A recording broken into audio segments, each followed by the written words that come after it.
sithi sihloko pha icebiso kwimicimbi eyahlukeneyo. Verse 2. Kubaleleni ekuthini kuluvuyo olukhulu bazalwana bam xa nithe nagaxeleka ezilingweni ngezilingo. Nisazi nje ukuba ucikido lokholo lwenu lusebenza umonde. Umonde ke mawube nomsebenzi ozalisekileyo ukuze nibe ngabazalisekileyo abagqibeleleyo ningaswelento. Verse 5. Ukuba ke ubani kuni uswele ubulumko makacele kuThixo onika bonke engenakumbi engancikivi wobunikwa. Amen. Verse 12. Verse 12. Inoyolo indoda ekunyamezelayo ukulingwa ngokuba yothi yakuba icikidekile isamkele isithaba sobomi eba beke ngedinga inkosi abo bayithandayo. Amen. Ithi bana to overcome is to get something better in struggle or conflict, to conquer or defeat. Amen. So xa ungumuntu onqobayo, amen. It's not that you don't meet challenges, amen. But ke ngoku ithi ukuze overcome, amen. Egama in fact to overcome afuna ukunqobe le challenge obukuyo, amen. Ithi ke ngoku is to prevail over. Amen. To your opposite, it's either the temptation or weakness. Amen. How to overcome is to give yourself a win by doing something productive. Amen. Productive, it can be a prayer. Amen. It can be a word of God. Amen. Amen. I-prayer build character yethu. Amen. I-prayer uthi uindumiso uThixo ufundisa izandla zethu kulwa. Amen. Which is xa sisithi si overcome kanjani ngelizwi plus nomthandazo. Amen. Utsho kuDavid uza kufundisa ukulwa ngezandla zakho. Amen.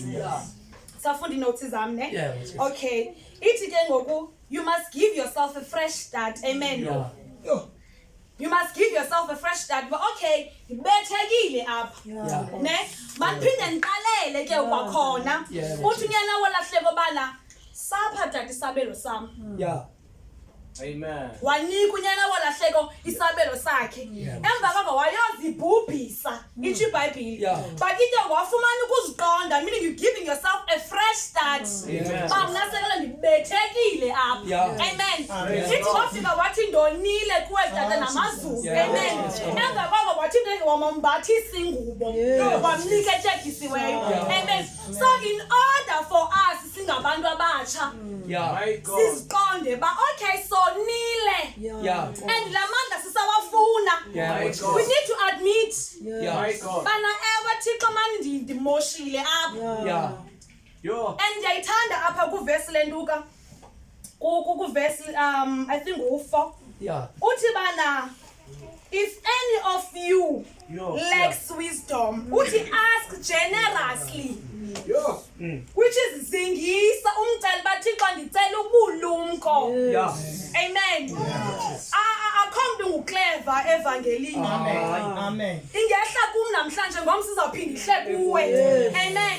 So uthi ke ngoku uba ukhona pha kuni olekisha ubulumko bucele uzingisa. Amen. Okay. It take a long view in a situation, which is you are doing inspection. You are doing inspection. That's why by the okay. Why it is important to overcome difficulties, which is as a scripture goes. It had times stimulate growth in a way that in good times don't. Amen. So xa use difficulties ithi bana ikhupha unyamezelo. Ngicela uphinde ufundele verse Uverse 2. Kubaleleni ekuthini kuluvuyo Yes. olukhulu bazalwane bam xa nithena gaxeleka ezilingweni ngezilingo. Amen. Yeah. Meaning ngile challenge ngomso ngenye ubuqobo igqibile leni. And remember bazalwane uthi uYesu bana uYesu akasiniki isilingo esingaphezulu kwamandla ethu. Yeah, what's this? Kangangendlela esipowerful ngayo uSathane uyaya waya wogqiba ngoJobi wafika wenza discussion bandicela undinike uJobi. Amen. Yes.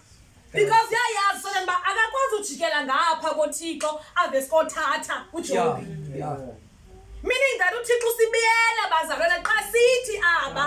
Amen. Ithi bana in many kinds of it is yohluka in many kinds. Amen. Cela uphinde undifundele bhuti. Verse 4. Verse 4. Umonde ke mawube nomsebenzi ozalisekileyo ukuze nibe ngabazalisekileyo Okay. abagqibeleleyo ningasweli into. Itapha kum. Because you know that testing of your faith produce perseverance. Amen. It let perseverance finish its work. Yeah, kumonde uzenzele umsebenzi wawo kuwe. Amen. Yeah. Ne? Yeah. It will finish its work so that you may be matured. Fikelele budodeni obupheleleyo. Amen. Which is the circumcision of the heart. Amen. Sifikelele budodeni obupheleleyo. Amen. Yeah. Ndithanda ke ku-12. Yeah. Okay, verse 12 uthi who perseveres under trial because having stood the test, that person will receive a crown of life. Sibekelwe izithaba bazalwane. Amen. Sibekelwe izithaba. Ndizama ukuthi ngamanye amazwi like ndizama uqinisa ngamanye amazwi ba noba uSathane usibetha ngoluphi uhlobo, we must remember there's a reward engu-eternity. Amen. Ukuba bangaphakathi abantwana esibekelwe bona. Okay, ndiyadlula ke apho. Ndicela sifunde u-Ephesians uchapter ngo-6 uverse ngo-12 la verse cha. Sizohlala phansi.